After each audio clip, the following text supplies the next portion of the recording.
My name is Margaret Collins, but everyone calls me Maggie. I'm 77 years old, and I've seen a lot in my life. I was born in Vermont at a time when the world was very different from what we know today. My story isn't extraordinary in the sense of great achievements or fame, but it's my own, and every scar, every smile, every tear has its value. When you get to my age, you start to realize that life is made up of little moments that become big memories. I spent 35 years working in a library, surrounded by books and other people's stories. But today I want to tell my own story, from a little girl running through the Vermont fields to the woman I am today, tending my garden and finding peace between the pages of books. My life has been marked by love, loss, discovery, and above all, the courage to move forward when everything seemed to be falling apart. There was a moment when I was 38 that completely changed how I saw the world and myself. It was when I traveled alone for the first time to Scotland and discovered who I truly was. This is the story of an ordinary woman who learned extraordinary things about herself. A story about roots, about losing yourself to find yourself, about loving deeply and continuing to love even after loss. It's about discovering that our strength lies precisely in the moments when we think we have none. If you've ever wondered how to rebuild your life after it falls apart, or if you've ever felt lost and unsure of who you truly are, then this story is for you. Because sometimes we need to look back to understand the path we've taken and find meaning in our experiences. I invite you to join me on this journey through my life. Prepare to meet Maggie the girl, Maggie the woman, Maggie the mother, Maggie the widow, and finally, the Maggie I am today, a woman who has learned that it's never too late to discover herself. I was born on March 15th, 1948, on a crisp spring day in Vermont. My parents, John and Mary O'Sullivan, were simple farmers who worked a small farm inherited from my grandfather. The house where I grew up was modest, but filled with love and the constant smell of homemade bread my mother baked every morning. Vermont in the 1950s was a place where everyone knew everyone else. Our land bordered 4 other families, and during the summer, we kids ran freely from one property to another, as if the whole world were our backyard. I was the youngest of 3 children. I had 2 older brothers, Patrick and Michael, who always protected me as if I were made of porcelain. My childhood was marked by the seasons. In the winter, I spent hours in the warm kitchen with my mother, learning to preserve and listening to her stories about our Irish ancestors. She told me about great-grandparents who came from Ireland fleeing the famine, about family traditions, and about a past that seemed distant and magical to a girl from Vermont. Spring brought a rebirth to the farm. I helped my father plant, always curious about how a tiny seed could become a whole plant. He was a man of few words, but his eyes would sparkle when he saw me interested in working the land. "Maggie," he would say, "the earth doesn't lie. You plant with love, and it gives you back in abundance." In the summer, our house became a neighborhood gathering place. My mother was known for her picnics and hospitality. I spent my afternoons running through the fields, collecting wildflowers and making up stories about each one. It was during this time that I developed my love of literature. My mother had taught me to read early, and I devoured any book we could get our hands on. Autumn was my favorite season.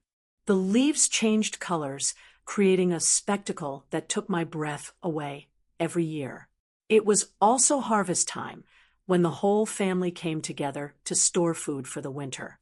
These moments of working together instilled in me a sense of community and family that I still carry today. My parents loved each other in a simple yet profound way. I never saw them truly fight, but I saw it in the small, everyday kindnesses. My father bringing my mother wildflowers, her leaving her favorite dessert after dinner. They taught me that true love lies in small gestures, not grand spectacles. School was 2 miles from home, and I walked there every day, rain or shine. It was a small school with only 2 classrooms, but our teacher, Miss Henderson, was passionate about teaching. She was the one who first noticed my talent for writing and encouraged me to write. "Maggie," she said to me one day, "you have a gift for seeing beauty in words." I didn't waste that. Those early years shaped who I would become. The simplicity of rural life, the love of nature, the respect for books and education, and most importantly, the understanding that our identity is tied to our roots. All of this was born in those Vermont fields, under the endless sky of my childhood. When I turned 12, my life took a turn that would define my entire future. The traveling library arrived in our area, bringing with it a treasure I never knew existed. It came once a week in a faded blue van driven by a white-haired woman named Eleanor Whitman. Mrs. Whitman immediately recognized my passion for books. While other children quickly flipped through comic books, I completely lost myself in the pages of classics. She introduced me to Jane Austen, Charlotte Bronte, Louisa May Alcott. Each book I finished was like discovering a new world. "Girl," Mrs. Whitman said to me one afternoon, "you have a thirst for knowledge. Don't let anyone extinguish that flame." She began bringing special books just for me, works that weren't always in regular circulation. That's how I met Emily Dickinson, Virginia Woolf, and so many other writers who showed me that women could have their own voice through words. My parents, though humble, always supported my passion for reading. My mother even sold a few extra eggs at the local market to buy a small wooden bookshelf where I could store the few books I could afford. My father built a small table near my bedroom window where I spent hours writing in an old notebook. During my high school years, which I attended at a larger school in the city, I excelled in English literature classes. My teacher, Miss Patricia Cole, was a learned woman who had studied in Boston. She encouraged me to write essays and even short stories. "Margaret," she used to say, "you have the sensitivity to understand not only what authors write, but why they write." It was Miss Cole who told me about becoming a librarian. Imagine spending your whole life surrounded by books, helping others discover the same love you feel for literature, she told me. The idea immediately captivated me. It would be perfect, combining my love of books with the desire to help others discover the joy of reading. My brothers would follow in my father's footsteps into farming, but I had other dreams. During my senior year of high school, I worked part-time at the small-town library, organizing books and helping visitors. It was there that I learned the basics of cataloging, how a library works, and the importance of preserving and organizing knowledge.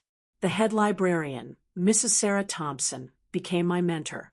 She had worked in libraries for over 20 years and knew every book in our small collection. "Maggie," she would tell me, "a librarian isn't just someone who organizes books. We are keepers of memory, facilitators of knowledge, bridges between people, and the stories that can change their lives." During these years, I also began to notice patterns in the stories that resonated most with me. They were always about women who, in some way, set out to find themselves. Elizabeth Bennet rejecting marriages of convenience, Jane Eyre maintaining her dignity despite hardships, Jo March dreaming of being a writer. These characters planted seeds in my mind about independence, about having the courage to follow my own dreams. When I graduated from high school in 1966, I knew exactly what I wanted to do. I would study library science at the University of Vermont. I would be the first person in my family to attend university. My parents were proud, even though they didn't fully understand what I would do professionally. "If it makes you happy, daughter, you have our blessing," my father told me the day I received my university acceptance letter. The University of Vermont in Burlington was like entering another world. I left the tranquility of the countryside for a bustling college town full of young people like me, all searching for their place in the world. It was 1966, and the country was undergoing profound transformations: the civil rights movement, protests against the Vietnam War, the birth of the counterculture. At first, I felt completely lost. My rural upbringing, while solid, hadn't prepared me for the diversity of ideas and people I encountered at university. My roommate, Susan Martinez, was from a Puerto Rican family in New York. She spoke quickly, wore colorful clothes, and had strong opinions on everything. Unlike me, who had grown up in a nearly all-white rural community, the library science program was small, with only 15 students in my class. Most were women, and almost all of them were older than me. There were women returning to school after raising children, some nuns who worked in convent libraries, and a few young women like me who had discovered their calling early on. Professor David Hartwell was our main instructor, a kind man in his 50s who had worked at the Library of Congress in Washington. He taught us that being a librarian was much more than organizing books. We were curators of culture, democratizers of knowledge, and facilitators of education for all of society. During my sophomore year, I started working part-time at the main campus library. It was an imposing, 5-story stone building with more books than I'd ever imagined. My supervisor was Mrs. Helen Crawford, an elegant, middle-aged woman who had studied at Yale. She taught me advanced cataloging techniques and, more importantly, how to interact with students and faculty from different fields. It was while working in the library that I met James Collins. He was a senior in history, writing his thesis on the American Civil War. Tall, thin, with unkempt brown hair and thick-rimmed glasses, he spent hours at his study tables, surrounded by stacks of old books. Initially, our relationship was professional. I helped him find sources for his research, and he politely thanked me. But gradually, we began talking about books, history, and our dreams for the future. James had a passion for teaching that was contagious. He wanted to be a high school history teacher. He believed he could inspire young people to understand and appreciate the past. Our relationship started slowly. James invited me for coffee after I helped him find some rare documents about the Battle of Gettysburg. We discovered that we both loved reading, that we both came from humble families who valued education, and that we both believed in the transformative power of knowledge. These were years of intense study, but also of personal discovery. University exposed me to ideas I had never considered. I participated in discussion groups about women's literature, began to question traditional gender roles, and developed a social awareness I hadn't had when I arrived from Vermont. Susan, my roommate, introduced me to folk, music, peaceful protests, and discussions about social justice. While I never became a radical activist, these experiences broadened my worldview and made me understand that there were many ways to live and think. During my third year, I interned at the Burlington Public Library. It was there that I truly understood the social impact of librarianship. I saw children discovering the joy of reading, adults seeking information to improve their lives, and seniors finding companionship in books. Each person I helped reinforced my conviction that I had chosen the right profession. James graduated in 1969, a year before me, and got a job teaching at a high school in Montpelier. We maintained a long-distance relationship during my senior year, writing letters daily and meeting on weekends when possible. When I finally graduated in May 1970, at age 22, I was ready to begin my professional life. I had landed a job at the Montpelier Public Library, in the same city where James worked. The future seemed bright and full of possibilities. We were young, passionate, and believed we could make a difference in the world through education and culture. James proposed to me on a fall afternoon in 1970. We were walking along the trails of Montpelier State Park, admiring the colorful leaves that reminded me so much of my Vermont childhood. He stopped suddenly near a stream, took a small box from his coat pocket, and knelt in the damp, leaf-covered earth. "Maggie," he said, his voice shaking with nervousness, "do you want to build a life with me?" The ring was simple, a small stone set in a gold band that had belonged to his grandmother.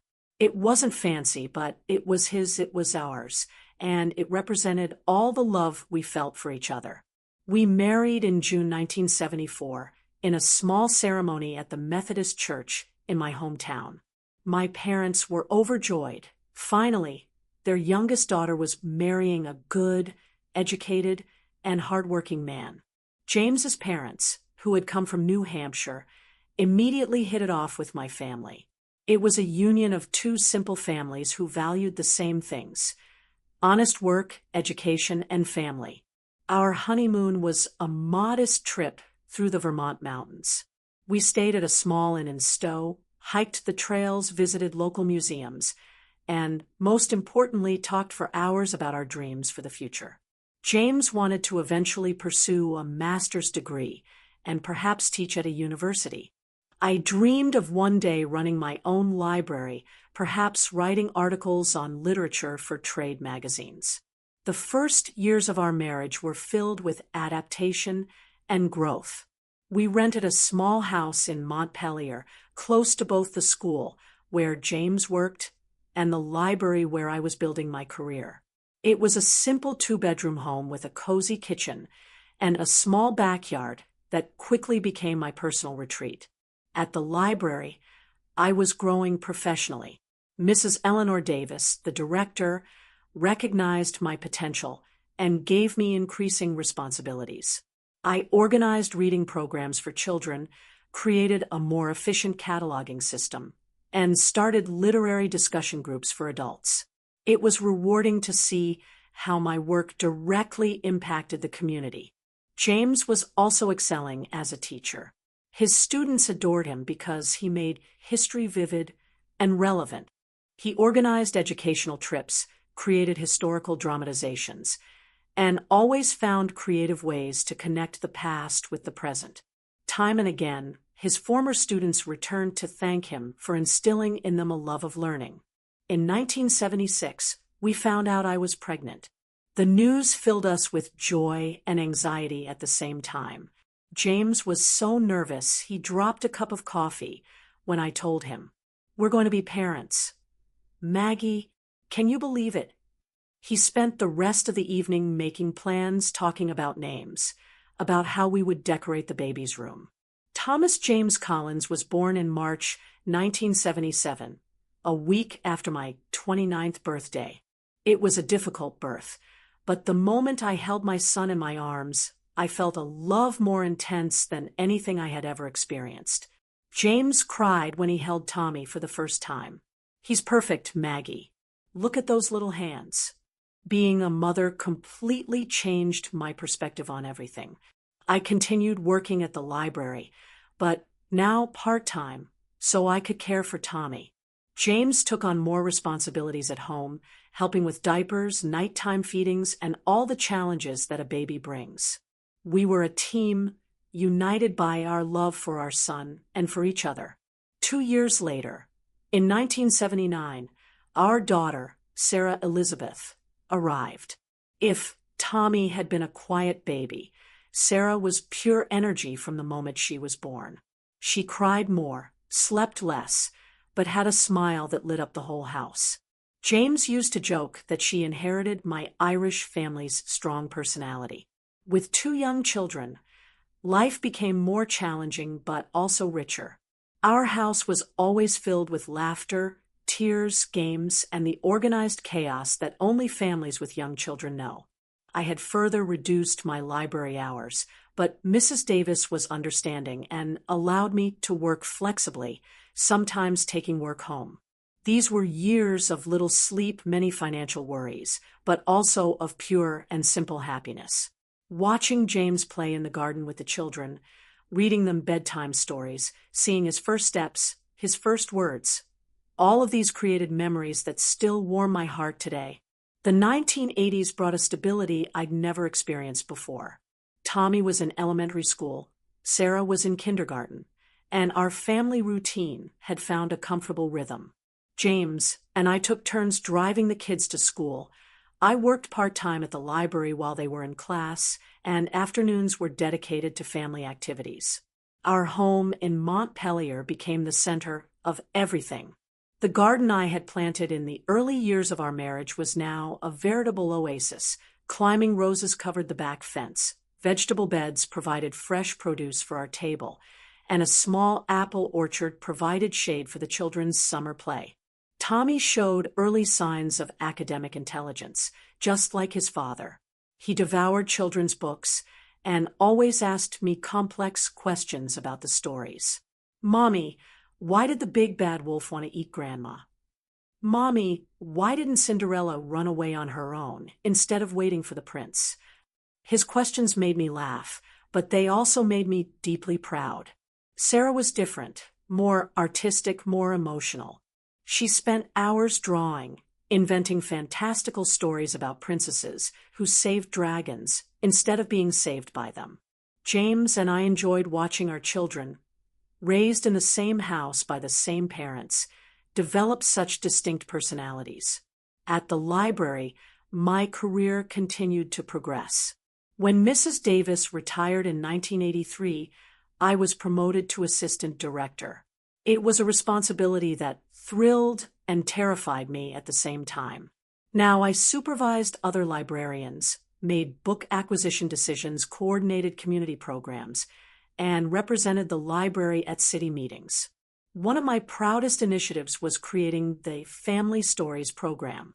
Every Saturday morning, entire families would come to the library for special storytelling sessions. They weren't just for children. We selected books that entertained both children and adults. Seeing 3 generations of a family sitting together, laughing at the same joke in a children's book, constantly reminded me why I loved my job. James was also thriving professionally. He had begun studying for his master's degree through night and summer courses, and his colleagues were already talking about him eventually becoming the school's principal. His history classes were his most popular, and he had created an innovative program where local students interviewed community elders to preserve oral histories of the region. On weekends, our family explored Vermont. We camped in the Green Mountains, visited maple syrup farms, and attended local festivals. These family adventures created a bank of memories that we all treasured. Tommy and Sarah still talk about the time we got lost on a trail, and James pretended everything was under control while I discreetly checked the map. Family dinners were sacred in our house. No matter what was going on, work, school, extracurricular activities, we all sat together at 6 o'clock. We talked about our days. James told stories from school. I shared fun facts from the library, and the kids entertained us with their childhood adventures. It was during these years that I began to take a deeper interest in our own family histories. My mother had kept some old letters and photographs of our Irish ancestors, but I had never delved deeper into their history. Something was awakening within me, a curiosity about our origins, about the people who came before us, and whose decisions eventually led to my existence. In 1985, when Tommy turned 8 and Sarah turned 6, James suggested we take our first big family trip. He had saved money for 2 years, saving every extra penny, so we could visit Washington, D.C. It was our most ambitious adventure yet. 5 days in the capital, visiting museums, monuments, and especially the Library of Congress, which was like a sacred temple to me. Seeing the Capitol through the children's eyes, explaining our country's history to them. Watching James in his element explaining each monument and memorial, it all reinforced my sense that we had built something special as a family. We were different, each with our own unique characteristics, but we were united by love, mutual respect, and shared values. The late 1980s brought subtle but significant changes to our family life. Tommy, now 11, was becoming more independent and inquisitive. Sarah, at 9, displayed an artistic creativity that surprised even her teachers. And I, at 40, began to feel a restlessness I couldn't fully explain. James had finally finished his master's degree and been promoted to vice principal. We were more financially stable than ever, our house was paid off, and the children were doing well in school. By all external standards, we were a successful family. But something inside me was stirring, a sense that there were parts of myself I hadn't yet recognized. It was during this period that I began to take a more serious interest in genealogy. I spent hours in the library researching family records, organizing the information I had about our Irish ancestors. I discovered that my great-great-grandfather, Seamus O'Sullivan, had left County Kerry in 1847 during the Great Famine. He had emigrated alone at the age of 17, leaving his entire family behind. This discovery touched me deeply. I imagined this 17-year-old boy, practically the same age Tommy would be in a few years, making the courageous decision to leave everything he knew to start a new life in a foreign country. What kind of courage did that require? What dreams motivated him? And what parts of his personality had been passed down through the generations to me? James noticed my growing obsession with our family history. "Maggie," he said to me one night, finding me surrounded by old documents and photographs scattered across the kitchen table, "are you okay? It seems like it's consuming you." He was right in part. I was becoming obsessed, but not in an unhealthy way. It was more like I was trying to solve a puzzle about my own identity. At the library, my position as assistant director gave me access to research resources others didn't have. I used my lunch breaks to research Irish history, to understand the historical context that had forced my ancestors to emigrate. The more I learned about 19th century Ireland, the more I wanted to know about the specific people in my family who had lived through these historical events. Sarah became interested in my genealogy project. She would draw imaginary pictures of what she thought our Irish ancestors looked like, creating elaborate stories about their lives. "Mommy," she said to me one afternoon, "do you think they had red hair like mine?" Her enthusiasm reminded me of my own childhood curiosity, and I loved sharing these discoveries with her. Tommy, ever the pragmatic one, questioned the usefulness of all this research. "Mom, why does it matter what people who died 100 years ago did?" was a typical question. I tried to explain that understanding where we come from helps us understand who we are, but I recognized that to an 11-year-old, this might seem irrelevant. During a conversation with Mrs. Patricia Murphy, an elderly Irish woman who regularly visited the library, I discovered something that would completely change my perspective. She had been born in County Kerry and emigrated in the 1920s. When I mentioned the surname O'Sullivan and the specific location my great-great-grandfather had come from, her eyes lit up. "Honey," she said, "I still have cousins in Kerry. The O'Sullivan family is well known there. You should visit Ireland. See for yourself where your family came from." The idea seemed simultaneously exciting and impossible. Traveling to Ireland? I had never even considered such a possibility. That night, I mentioned the conversation to James over dinner. "It would be amazing," I said, "but it's just a dream. With the kids, the work, the responsibilities." James looked at me with that expression I knew well. He was processing an idea.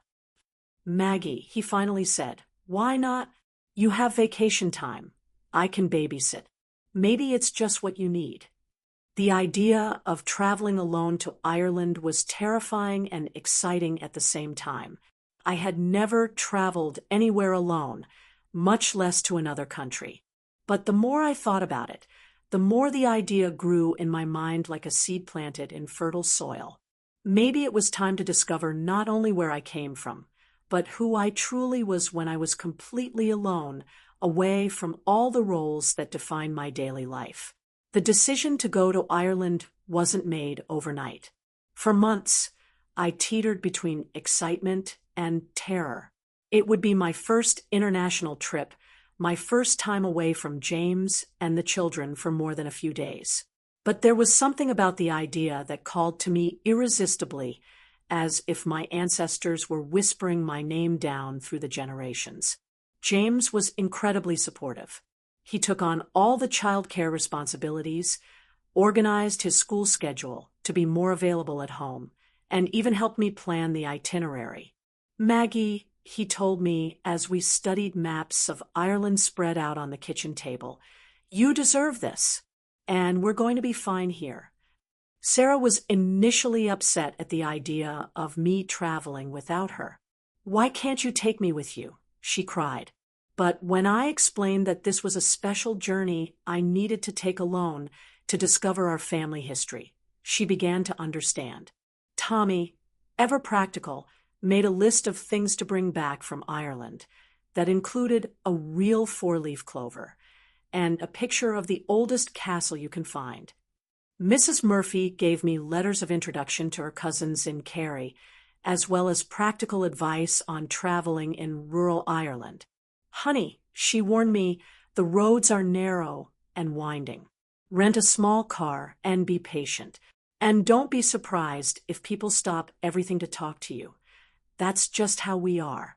In March 1986, a week after my 38th birthday, I boarded the flight to Dublin. I remember sitting in the airplane seat, looking out the window as we took off, and feeling a mixture of fear and anticipation I had never experienced before. James and the children waved until the last possible moment, and I carried their image with me the entire trip. Dublin impressed me immediately. It was an ancient yet vibrant city, brimming with history around every corner. I spent 2 days exploring museums, libraries, and archives, gathering information about Irish immigration. But the real purpose of my trip lay in the southwest, in County Kerry, where my great-great-grandfather had been born. The drive from Dublin to Kerry by rental car was an adventure in itself. The roads were exactly as Mrs. Murphy had warned me, narrow, winding, lined with ivy-covered stone walls. But the scenery was breathtakingly beautiful. Emerald green fields stretched to the horizon, dotted with sheep as white as earthly clouds. When I finally reached the small village of Ballyferriter, where my records indicated the O'Sullivans had lived, I felt a thrill I can't adequately describe. There was something familiar in the air, in the smell of rain, mixed with the sea breeze, in the sound of the seagulls. It was as if my body recognized a place my mind had never seen. The local pub, O'Connor's, became my starting point for research. Paddy O'Connor, the landlord, was a kindly man in his 60s who knew the history of every family in the area. When I mentioned the name O'Sullivan and the year 1847, his eyes lit up. "Ah, yes," he said, "the O'Sullivan family from the old farm on the hill. They all emigrated during the famine, except the youngest sister, who married a local Murphy." He led me to what remained of the old family estate. Only a few stone walls remained, covered in moss and ivy, but it was enough. I was in the place where my great-great-grandfather had been born, where he had played as a child, where he had made the courageous decision to leave everything behind in search of a better life. I sat among the ruins and wept. It wasn't sadness, but a complex emotion that mixed gratitude, admiration, and a strange sense of completeness. There I was, Margaret Collins, a Vermont librarian, connected through time and space to Seamus O'Sullivan, the brave young man who had made my existence possible. During my 5 days in Kerry, I met distant cousins who still carried oral histories of the O'Sullivan family. I visited ancient cemeteries, where I found headstones bearing family names. I walked the dramatic coastal cliffs, imagining Seamus taking one last look at his homeland before sailing for America. The journey transformed me in ways that would take years to fully comprehend. For the first time in my life, I was completely alone with myself, without the familiar roles that had always defined my identity. I discovered that I was stronger, more independent, more adventurous than I had ever imagined. Returning from Ireland brought a transformed version of myself home. James and the children noticed the change immediately.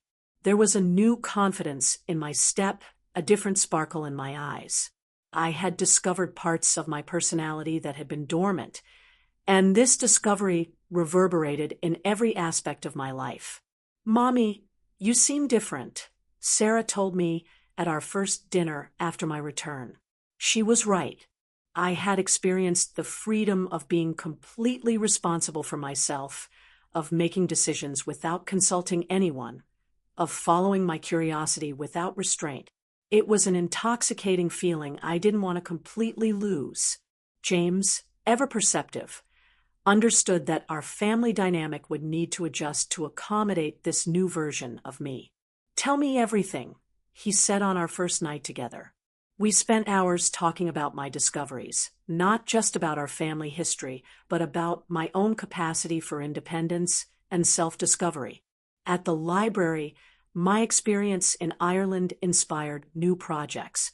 I organized a series of lectures on genealogy and family history, helped others in the community research their own origins, and created a special program on immigration that connected local history with families' personal experiences.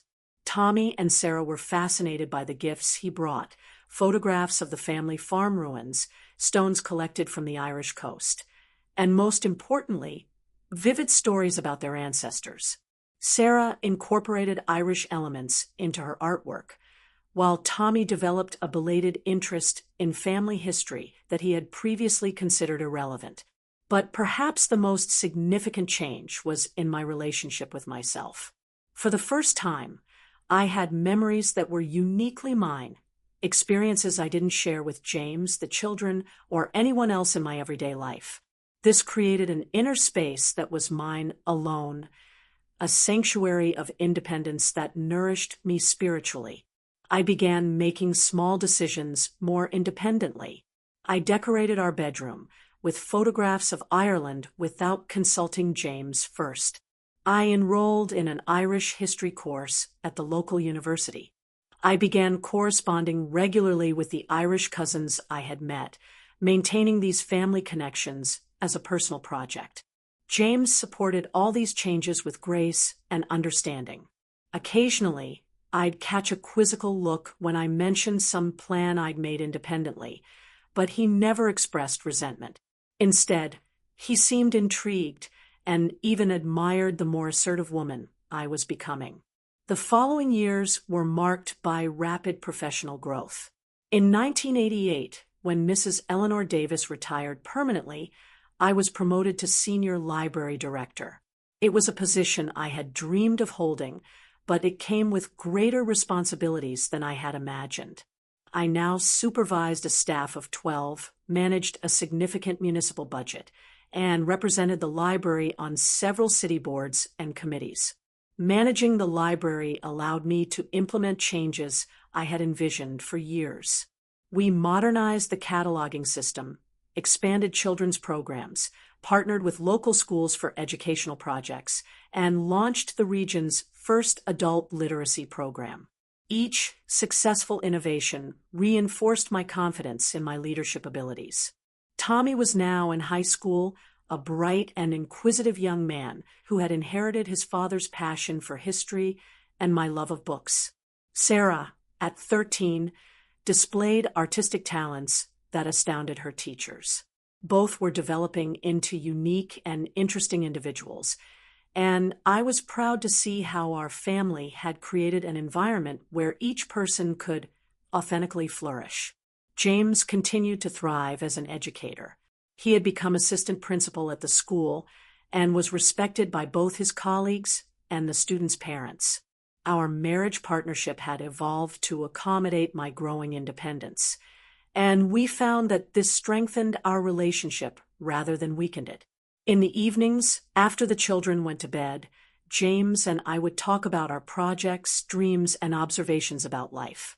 These conversations were richer than we'd had in the past because we both brought more varied experiences and perspectives. I was no longer just the devoted wife and mother.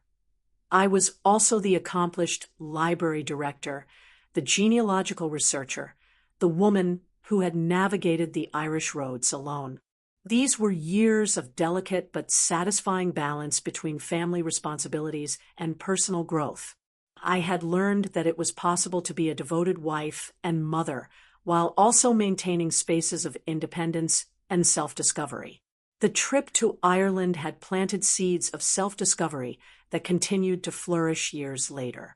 Today, at 77, sitting in my Vermont garden, surrounded by the flowers I've planted over decades, I reflect on the extraordinary journey my life has been.